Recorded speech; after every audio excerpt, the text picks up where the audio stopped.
So, here is the most important economic fact of our time. We are living in an age of surging income inequality, particularly between those at the very top and everyone else. This shift is the most striking in the US and in the UK, but it's a global phenomenon.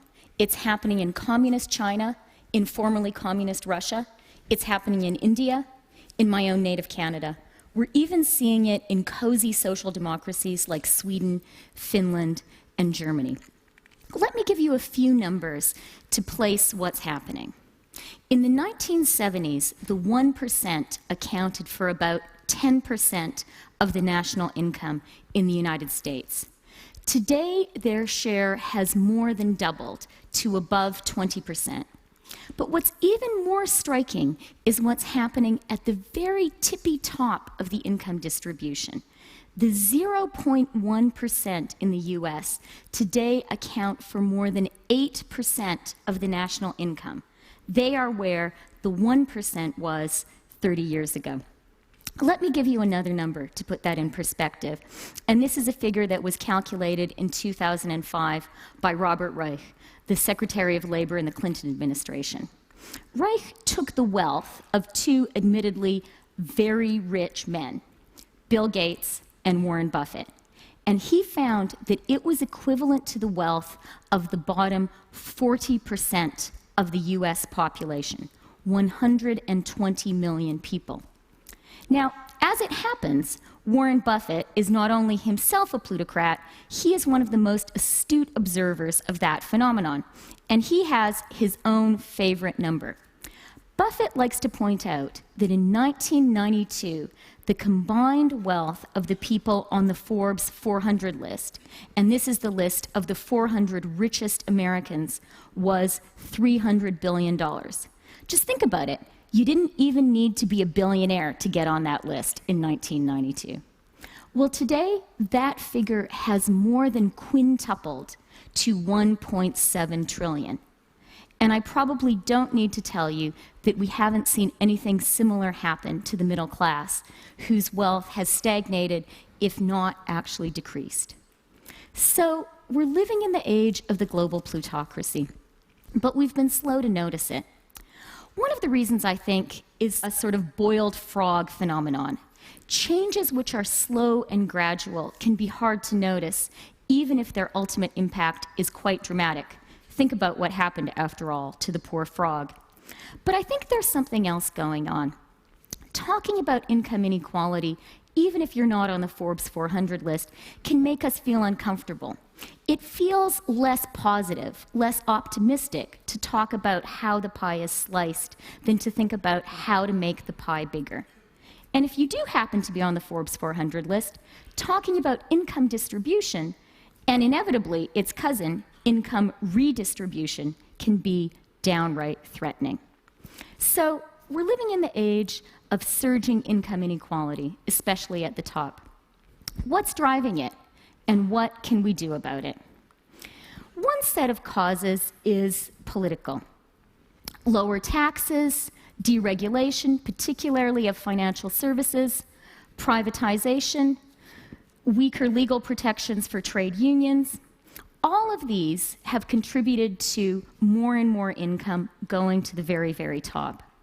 A lot of these political factors can be broadly lumped under the category of crony capitalism. Political changes that benefit a group of well-connected insiders, but don't actually do much good for the rest of us. In practice, getting rid of crony capitalism is incredibly difficult.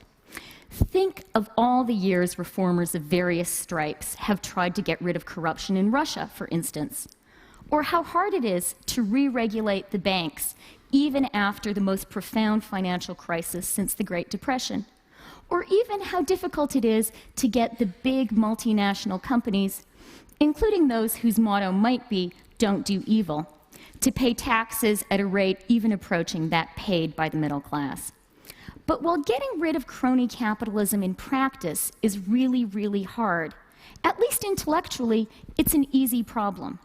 After all, no one is actually in favor of crony capitalism. Indeed, this is one of those rare issues that unites the left and the right. A critique of crony capitalism is as central to the Tea Party as it is to Occupy Wall Street. But if crony capitalism is, intellectually at least, the easy part of the problem, things get trickier when you look at the economic drivers of surging income inequality. In and of themselves, these aren't too mysterious. Globalization and the technology revolution, the twin economic transformations which are changing our lives and transforming the global economy, are also powering the rise of the super rich. Just think about it. For the first time in history, if you are an energetic entrepreneur with a brilliant new idea or a fantastic new product, you have almost instant, almost frictionless access to a global market of more than 1 billion people. As a result, if you are very, very smart and very, very lucky, you can get very, very rich very, very quickly. The latest poster boy for this phenomenon is David Karp. The 26-year-old founder of Tumblr recently sold his company to Yahoo for $1.1 billion. Think about that for a minute. $1.1 billion, 26 years old. It's easiest to see how the technology revolution and globalization are creating this sort of superstar effect in highly visible fields, like sports and entertainment. We can all watch how a fantastic athlete or a fantastic performer can today leverage his or her skills across the global economy as never before. But today, that superstar effect is happening across the entire economy. We have superstar technologists, we have superstar bankers, we have superstar lawyers and superstar architects. There are superstar cooks and superstar farmers.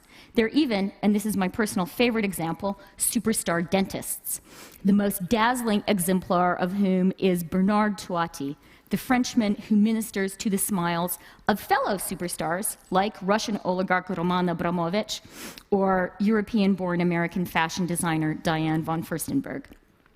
But while it's pretty easy to see how globalization and the technology revolution are creating this global plutocracy, what's a lot harder is figuring out what to think about it.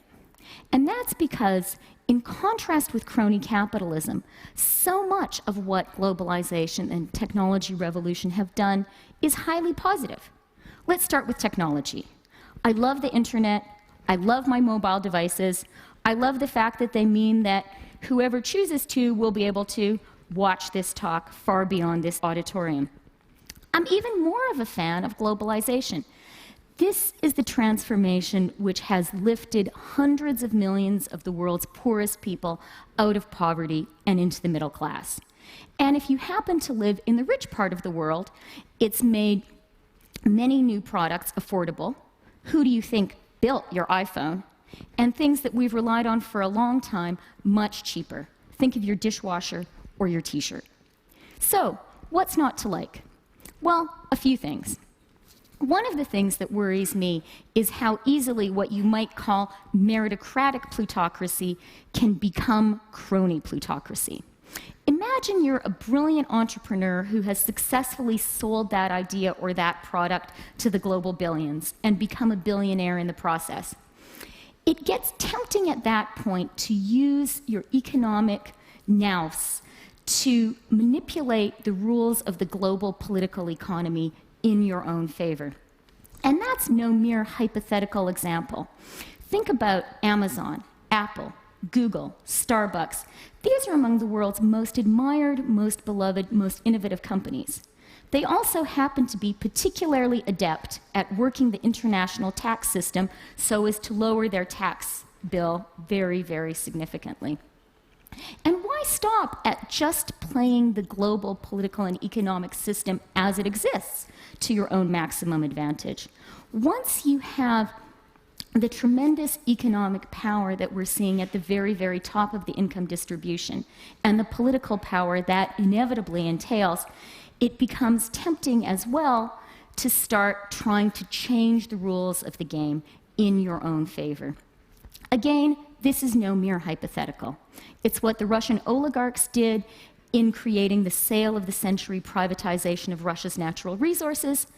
It's one way of describing what happened with deregulation of the financial services in the US and the UK.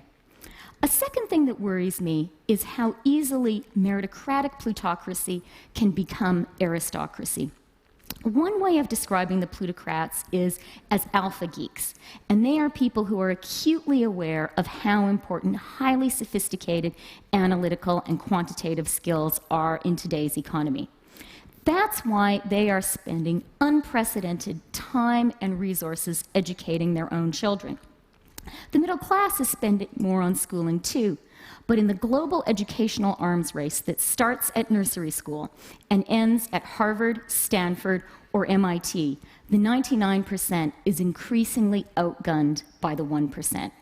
The result is something that economists Alan Kruger and Miles Korak call the Great Gatsby curve. As income inequality increases, social mobility decreases. The plutocracy may be a meritocracy, but increasingly you have to be born on the top rung of the ladder to even take part in that race. The third thing, and this is what worries me the most, is the extent to which those same largely positive forces which are driving the rise of the global plutocracy also happen to be hollowing out the middle class in Western industrialized economies. Let's start with technology. Those same forces that are creating billionaires are also devouring many traditional middle-class jobs. When's the last time you used a travel agent? And in contrast with the Industrial Revolution, the titans of our new economy aren't creating that many new jobs. At its zenith, GM employed hundreds of thousands. Facebook, fewer than 10,000. The same is true of globalization. For all that it is raising hundreds of millions of people out of poverty in the emerging markets, it's also outsourcing a lot of jobs from the developed Western economies.